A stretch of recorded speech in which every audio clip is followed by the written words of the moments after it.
प्रेक्षकांनो, बाई तुझा आशीर्वाद या मालिकेमध्ये आज ते स्वातीची आई आणि बाबा बोलत असतात. तेव्हा स्वातीचे बाबा म्हणतात, तू जरा गप्प बस. आणि अवनी त्या राजाला भेटून बाहेरून आतमध्ये येते. तेव्हा तिचे बाबा म्हणतात, बाळा तू काळजी करू नको, तुला हवे तेवढे दिवस राहा. स्वातीची आई म्हणत असते, बरं झालं तुम्ही त्या ड्रायव्हरला आतमध्ये घेतलं नाही. आपल्या जावई बापू आपल्याला खूप बोलले असते ना. आणि ते ड्रायव्हरची लायकी पण नव्हती आपल्या घरामध्ये यायची. अवनीला खूप वाईट वाटतं, पण ती काहीच बोलत नसते, कारण तिची मजबुरी असते तिथे थांबायसाठी. नंतर राजाचा काही पाय तिथून ओढतच नसतो. त्याला सारखी अवनीची आठवण येत असते. अवनीच्या गळ्यात हार घालताना आणि ते सीन त्याला आठवत असतात. तेव्हा तो म्हणत असतो की या घराला बाईचा आशीर्वाद भेटणारच नाही का. नंतर इकडे अण्णा घरी येतात. तेव्हा यशदादा आणि ते सगळे तिथे उभे असतात. अण्णा एवढ्या जोरात ते सामान खाली फेकतात आणि म्हणतात, काय सुनबाई निघून गेली, तुम्हीच काहीतरी केलं असेल, अशी कशी ती घर सोडून गेली. यशदादा म्हणतो, आम्ही तिला काहीच केलं नव्हतं, पण काय झालं हे आम्हालाच माहीत नाही. आणि कधी कधी असं वाटतं आपल्या आत्याचा शाप कधी जाईल आपल्या घरावरचा, आपल्या घराला कधी बाईचा आशीर्वाद लागेल. पण तो यशदादा म्हणत असतो, अण्णा तुम्ही काळजी करू नका, काहीतरी होईल. आणि तो एक मधला भाऊ म्हणत असतो की अण्णा तुम्ही काळजी करू नका, खरंच आपली वहिनी घरी येईल. तेव्हा त्या अण्णाला थोडासा दिलासा येतो आणि तो म्हणत असतो, खरंच वहिनी घरी येणार आहे तर मग आपण तिचं आता जंगी स्वागतच करूया आणि सगळ्या गावाला गावजेवण देऊया आणि सांगू सगळ्यांना आमच्या घराला बाईचा आशीर्वाद लागला रे. नंतर तो भाऊ आणि ते सगळे हसायला लागतात आणि तो म्हणत असतो की आपण रिसेप्शन ठेवूया. नंतर तो लहान भाऊ म्हणतो की रिसेप्शन म्हणजे काय. तर अण्णा म्हणत असतो, तुला इंग्लिश येत नाही का रे, आपण प्रीतिभोजनच घालूया पूर्ण गावाला. तेव्हा तो म्हणत असतो, हो चालेल मग, आणि आपण तयारीला लागूया. नंतर यशदादा आणि तो मधला भाऊ हसायला लागतो आणि सगळ्यांना खूप भारी वाटत असतं. अण्णा पण हसत हसत बाहेर निघून जातात. तो यशदादा आणि तो म्हणत असतो, अरे पण आपण म्हणलो खरंच, पण खरंच येईल ना ती वहिनी घरी. आणि यशदादा म्हणत असतो, हो आपण पॉझिटिव्ह राहू, म्हणजे नक्कीच येईल ती घरी. इकडे राजा त्या घराकडे बघत असतो. तेव्हा अवनी त्या गच्चीवर येऊन फोनवर बोलत असते त्या स्वातीसोबत. स्वाती म्हणत असते, अवनी पोहोचली का ग बाबांच्या घरी. अवनी म्हणत असते, हो वहिनी, पण राजा एकटाच बाहेर थांबलेला होता आणि मी घरामध्ये आलेली होते तेव्हा आईला काही जास्त आवडलं नाही. पण ती स्वाती म्हणत असते, जाऊ दे, तू सुखरूप आहे ना आणि तू तिथे पोहोचली ना, बरं झालं मग. तर आता मी ठेवते फोन, मला जर कुणी बघितलं तुझ्याशी बोलताना तर उगाच वाद होतील.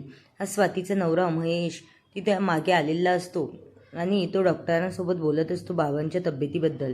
तो विवान पण येतो आणि त्याला बघतो आणि हिला पण बघतो फोनवर बोलताना अवनीसोबत. तेव्हा लगेच जातो आणि त्या महेशला खरं काय ते सांगून टाकतो की अवनीला त्या राजाच्या घरी राहायचं नव्हतं, म्हणून या स्वातीने तिच्या आईबाबांकडे पाठवलंय आणि बघ आता ती अवनी तिथे पण तुमचं नाव डॅमेज करेल. तेव्हा महेश स्वातीकडे खूप रागाने बघतो आणि स्वातीला पण असं वाटतं की आता याला काय झालं असेल. नंतर यशदादा त्या राजाला फोन करतो. तेव्हा तो म्हणत असतो, अरे वहिनी कुठे आहे, ठीक आहे ना ती. तो म्हणत असतो, हो अरे ती बरी आहे, पण तिच्या बाबाची तब्येत बरी नाही ना, त्यामुळे ती इथं थांबायचं म्हणतीये. आणि हे बघ, तिच्या बाबांची तब्येत खूप क्रिटिकल आहे, तिचा खूप जीव आहे तिच्या बाबांमध्ये, म्हणून तिचा पायच ओढत नाही घरी यायला. तेव्हा तो यशदादा म्हणत असतो, अरे मग थांबू दे ना, तू पण थांब तिच्याकडेच आणि उद्या या वाटल्यास, पण सुखरूप बहिणीला घेऊनच घरी ये. राजा म्हणत असतो, हो. आणि ते अवनीकडे बघत असताना त्याला इकडून महेश येताना दिसतो आणि तो फोन ठेवतो गडबडीत आणि म्हणत असतो की हा महेश आता काय करेल, याला विचार पडतो, खूप घाबरतो तो आणि महेशकडे बघत असतो. महेश पण खूप जोरात घरात धावत जातो आणि त्या स्वातीच्या आईबाबांना खूप बोलत असतो की कशाला तुम्ही माझ्या बहिणीला तुमच्या घरी ठेवून घेतलं, तिने आमची इज्जत ठेवली नाही काही, आणि कशाला तुम्ही तिला आधार दिला. आणि अवनी जिन्यावरून खाली येते आणि तो म्हणत असतो, हिला तर एका बुक्कीत हाणावंसं वाटतंय मला, कारण हिने तर माझं खूप नाव डॅमेज केलं आहे, काही इज्जत ठेवली नाही. हिला लहानपणापासून आम्ही एवढं लाडाकोडात वाढवलं आणि त्या ड्रायव्हरसोबत पळून जाताना हिने आमच्या नावाचा जरा तरी विचार करायचा होता आणि काहीच विचार केला नाही, आणि तुम्ही दोघं खुशाल तिला घरामध्ये ठेवून घेताय. आत्ताच्या आत्ता तिला घराच्या बाहेर काढा.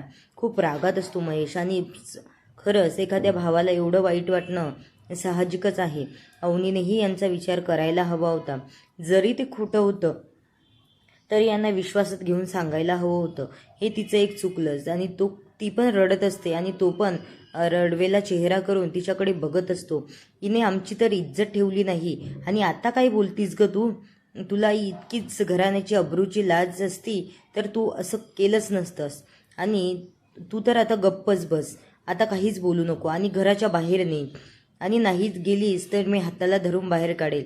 आणि खरंच तो तिला ओढत हाताला धरून बाहेर नेतो आणि ढकलतो.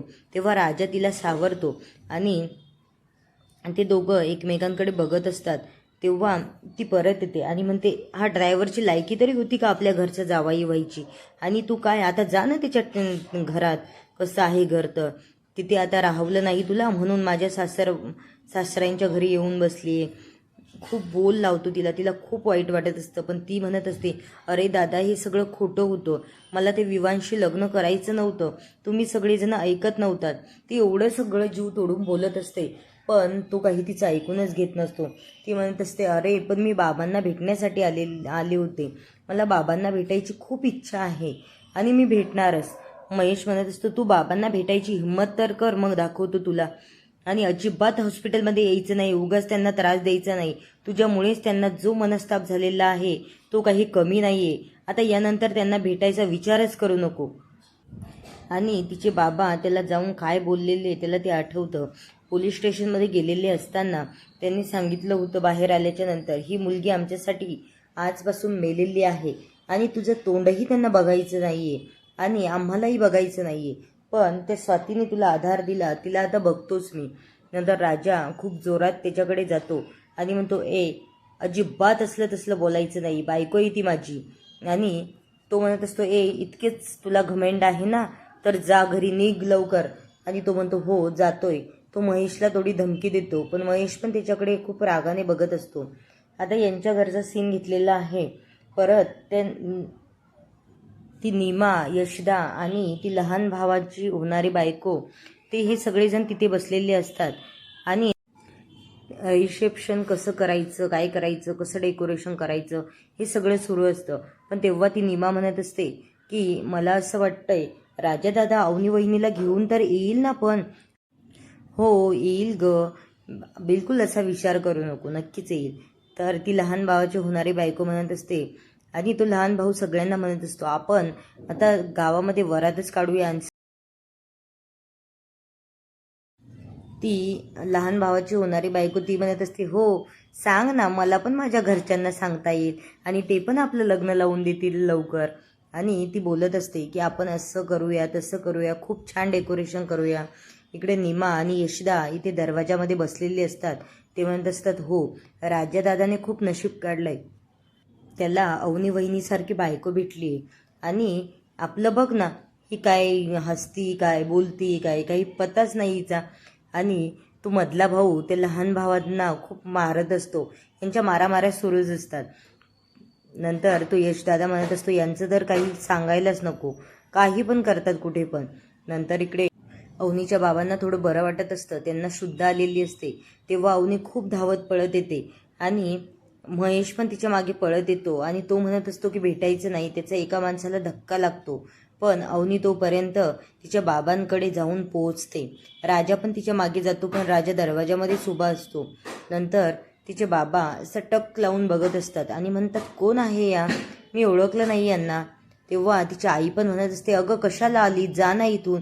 तिची आई खूप रूढ दाखवली आहे.